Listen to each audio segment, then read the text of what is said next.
और अब आपको बताएंगे कि पाकिस्तानी करेंसी मुसलसल जवाल पजीर है। डॉलर की कीमत तारीख की रिकॉर्ड बुलंद तरीन सतह पर पहुंच चुकी है। आज फिर इंटरबैंक में डॉलर की कीमत में 49 पैसे इजाफा हो गया, जबकि इंटरबैंक में डॉलर 299 रुपये 50 पैसे की सतह पर ट्रेड हो रहा है। ओपन मार्केट में भी गुज़िश्ता रोज़ डॉलर 310 से तजावुज़ कर गया था। पाकिस्तान स्टॉक मार्केट में आज 122 पॉइंट्स का इजाफा हुआ। 100 इंडेक्स 47,540 पॉइंट्स पर ट्रेड हो रहा है। आप लोग इस मुल्क पाकिस्तान में आजाद हैं।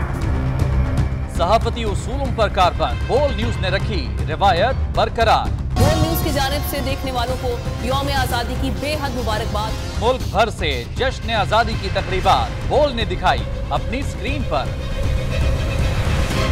पाकिस्तान के 76वें यौम आजादी का जश्न बोल ने सुनाई पाकिस्तान जिंदाबाद के नारों की गूंज।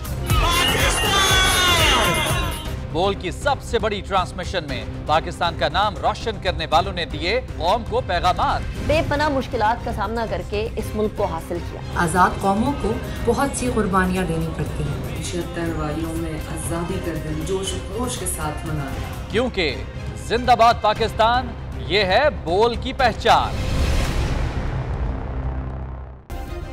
सब्सक्राइब करें और बेल दबाएं ताकि कोई खबर रह न जाए।